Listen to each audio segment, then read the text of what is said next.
Halo guys, apa kabar kalian semua? Apa masih suka rebahan menjadi beban orang tua? Oke, pada kali ini saya akan membahas alur cerita film American Made, film biografi kriminal Amerika Serikat pada tahun 2017 yang diperankan oleh Tom Cruise berdasarkan kisah nyata. Film ini berceritakan pada tahun 1970-an di Amerika Serikat, di mana pada tahun ini Amerika Serikat dan Uni Soviet sedang melakukan perang dingin dan menimbulkan konflik di Amerika Serikat. Ancaman demokrasi untuk pertama kalinya dalam sejarah negara Amerika Serikat. Sebagian besar orang percaya 5 tahun berikutnya akan menjadi buruk dari 5 tahun sebelumnya.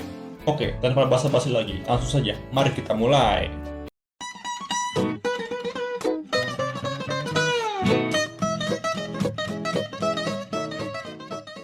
Pada tahun 1978, di maskapai TWA, film dibuka dalam kabin pesawat. Perkenalkan, ini adalah Barry Seal yang diperankan oleh abang saya sendiri, yaitu Tom Cruise. Di dalam film ini, ia memiliki sifat yang menyukai tantangan dan bertindak sebelum berpikir. Bahkan, saking bosannya di pesawat, Barry sengaja mematikan autopilot pesawat dan menerbangkannya secara manual, yang menyebabkan guncangan pada pesawat. Seperti pilot pada umumnya, Barry bekerja mengantar penumpang ke Baton, Vancouver, Denver, dan lain-lainnya, dengan jadwal yang padat dan jarang pulang. Hingga pada waktunya pulang, istrinya yang sudah siap-siap berhias cantik pun kecewa melihat Barry yang tertidur pulas. Padahal kan hari ini jatah istrinya. Lanjut, Barry yang seorang pilot mempunyai sampingan, yaitu menyelupkan cerutu dari setiap daerah yang ia singgahi, mengantar dan mengambil barang di restoran ini setiap hari Kamis. Lalu, ada seseorang datang menghampiri dia, bernama Schaefer, dan sudah mengetahui kerja sampingannya Barry Seal. Dimulai dari prestasi besar, juara dalam patroli udara, pilot termuda dalam sejarah TWA, dan sebagainya. Barry pun kebingungan, dan menyanggah tidak mengaku, dan bertanya maunya apa. Lalu ia menjelaskan, revolusi sedang dimulai di Amerika Tengah dan ingin membangun negara baru lanjutnya. Ia ingin merekrut Barry sebagai anggotanya. Ternyata dia adalah agen CIA yang bernama Schaefer. Lalu Schaefer melihatkan sebuah pesawat bermesin ganda yang tercepat di dunia. Schaefer menawarkan untuk menjadi agen CIA dan tetap lanjut dengan pekerjaannya, yang sekarang yaitu pilot di maskapai TWA. Tugasnya menjadi agen CIA adalah hanya mengambil gambar dari dekat di wilayah revolusi sebagai informasi. Schaefer memberitahu jika ada seseorang yang mengetahuinya bahwa Barry menjadi agen CIA, termasuk juga Lucy, istrinya, akan menjadi masalah. Schaefer menyuruh Barry untuk mencoba pesawat terlebih dahulu, sambil berpikir menerimanya atau tidak. Dikarenakan Barry menyukai tantangan dan mengambil keputusan sebelum berpikir, akhirnya menerima tawaran itu. Lalu ia berhenti dari maskapai TWA dan meninggalkan rekan kerjanya sendirian di saat pesawat itu sedang mau landing. Langsung saja Barry menjalankan tugasnya menjadi agen CIA, yaitu memfoto tempat pangkalan militer revolusi di Guatemala, Honduras, El Salvador, dan lainnya. Namun, dikarenakan pekerjaan ini penuh dengan resiko, pesawat Barry sempat tertembak oleh pasukan revolusi di salah satu mesinnya. Dikarenakan Barry yang sudah handal mengendarai pesawat, akhirnya pun selamat. Hanya dengan satu mesin pesawat yang masih hidup. Lalu, Barry memberikan semua foto kepada Schaefer. CIA pun puas dengan hasil kerja Barry. Schaefer pun dipuji oleh atasannya berkat kerja bagusnya. Setelah menyelesaikan tugasnya, langsung saja Barry pulang ke rumah. Lalu dia bertemu istri... Ya, skip. Barry sadar pekerjaannya ini sangat berisiko untuk nyawanya. Barry berbicara bahwa dia telah berhenti dari maskapai TWA dan tidak bilang ke istrinya. Dia ingin meminta gaji yang lebih. Dan belum lagi, sekarang istrinya sedang lahiran. Schaefer pun menyetujuinya, lalu memberikan tugas baru, yaitu mengirim uang ke seorang kolonel di Panama. Kolonel ini menjual informasi agensi ke seluruh komunis di sana. Setelah melakukan pekerjaannya sebagai kurir, Barry pun pulang sambil memakai baju pilot agar tidak diketahui istrinya. Pada tahun 1980 di Kolombia, Barry yang ingin mengisi bahan bakar pesawat, namun bahan bakar itu dikunci. Lalu datang orang Kolombia menghampiri Barry dengan membawa senjata. Lalu, orang-orang itu membawa Barry ke suatu tempat untuk menemui seseorang. Orang ini sudah mengetahui tentang Barry, yang memfoto markas revolusi dan keluar masuk tanpa diketahui oleh pihak migrasi. Dan orang ini juga tahu bahwa Barry adalah seorang CIA. Barry yang kebingungan pun membantah semua itu. Barry tidak tahu apa yang dibicarakan oleh orang ini. Lalu, orang ini menawarkan bisnis kepada Barry dan menawarkan kekayaan yang baru. Lalu orang itu memperlihatkan sesuatu kepada Barry. Ternyata, orang ini adalah bandar narkoba. Ia mengaku kesulitan untuk menyelundupkan narkoba ke Amerika, selalu dihadang oleh petugas BNN Amerika, dan ingin mencoba dengan cara yang baru agar tidak ketahuan, dengan cara membawanya terbang ke Miami dan Barry yang akan menjadi kurirnya. Komisi yang akan didapat Barry adalah $2.000 per 1 kilo. Barry yang mendengar keuntungan uang haram itu pun tergiur. Mari kita tinggalkan Barry yang sedang berpikir dan berkenalan dengan kartel narkoba terbesar yang pernah ada. Ini adalah George Ochoa, Carlos Leader, dan yang terakhir, the one and only, Pablo Escobar, Robin Hood di negaranya, tapi dibenci oleh warga Amerika. Mereka dikenal sebagai Kartel Medellin. Hanya ada satu kendala dalam kesepakatan ini, yaitu jalur landasan yang terlalu pendek, sehingga para pilot terdahulu yang mencoba kesepakatan dengan kartel ini tewas di ujung landasan. Barry pun minta kepada Ochoa untuk mencari landasan lain, namun landasan lain dijaga ketat oleh polisi. Hanya ini landasan yang tidak dijaga. Barry pun meminta lagi untuk memanjangkan landasannya. Ochoa menjawab, kami harus membunuhmu jika tidak menerima kesepakatan ini. Barry yang tertekan pun akhirnya setuju. Ochoa meminta untuk landing di landasan Miami, dan di sana anak buahnya akan menunggunya. Namun, Barry menolak dan ingin dengan cara lain, yaitu melemparkan barang haram tersebut ke lubang yang telah disiapkan di pesawat. Mereka pun sepakat dan menyiapkan barang-barang tersebut untuk dimasukkan ke dalam pesawat. Ochoa menyuruh anak buahnya untuk mendorong pesawat sejauh mungkin agar memaksimalkan take-off pesawat. Barry bersiap untuk take-off, namun konyolnya, para bandar narkoba ini malah taruhan. Apakah Barry bisa terbang atau gagal take-off dan terjatuh? Di saat ingin take-off, pesawatnya pun mendapatkan masalah dan berbunyi.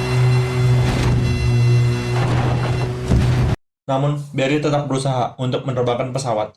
Sempat menabrak beberapa pohon, yang membuat Barry panik.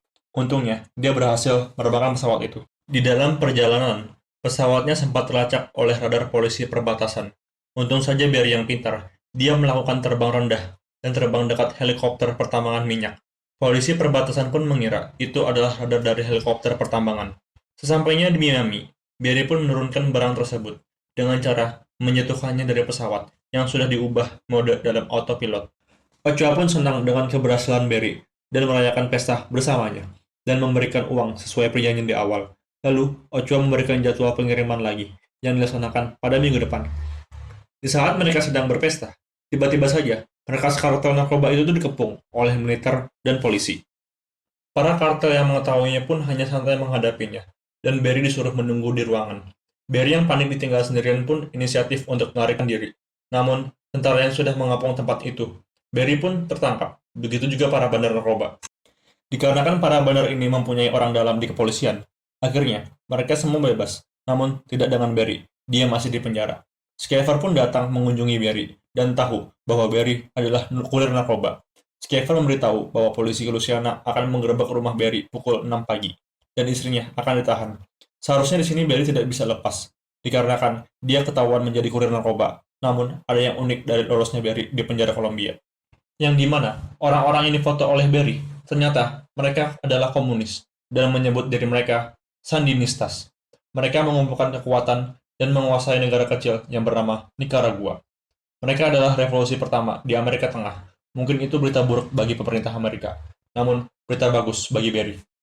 Aktor lawas Amerika Serikat yang bernama Ronnie Reagan, yang menjabat sebagai Presiden Amerika Serikat yang ke-40, ingin mengusir komunis Sandinistas dari Nicaragua, lalu meminta pejuang kemerdekaan yang bernama Contras untuk melawannya.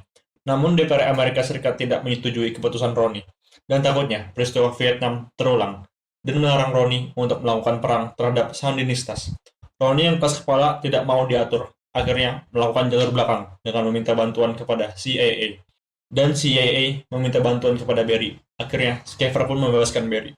Schaefer memberitahu lagi bahwa rumah Barry akan digerebek polisi. Barry meminta tolong untuk menghentikan penggerebekan, namun itu bukan ranah CIA, dan dia tidak bisa membantunya. Schaefer hanya bisa membantu, memberi tempat tinggal untuk keluarganya di Mena, Arkansas. Barry bergegas pulang ke rumah dan memberitahu ke istrinya bahwa mereka harus pindah rumah secepatnya sebelum jam 6 pagi. Istrinya pun merasa sedikit kebingungan pindah rumah mendadak. Dikarenakan istrinya yang solehah selalu nurut apa kata suami, akhirnya mereka sekeluarga pindah rumah.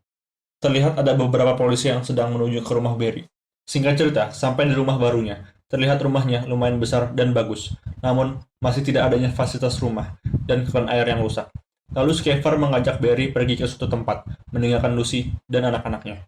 Lalu Schaefer memberikan sebuah bandara beserta isinya dan seluruh fasilitas kepada Barry untuk melakukan tugas baru, yaitu mengantarkan senjata AK-47 buatan Uni Soviet mengantarkannya ke tentara Kontras di Nicaragua. Barry pun menanyakan bahwa mengantar senjata ini tidak ada di kesepakatan awal. Namun, ini adalah perang. Perang tidak bisa dimenangkan tanpa adanya senjata.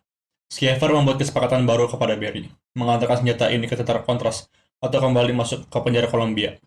Lalu Schaefer memberikan peta terbang untuk menghindari polisi udara, petugas imigrasi, bea cukai, KPK, Sunda Empire, dan lainnya. Barry yang kembali pulang ke rumah barunya sambil membawa makanan untuk anak istrinya di rumah. Lucy yang melihat suaminya pulang pun merasa kesal, dikarenakan ditinggal sendirian di rumah barunya, harus menurunkan barang dari mobil ke rumah dan memperbaiki air keran sendirian. Tidak adanya peran suami di sini.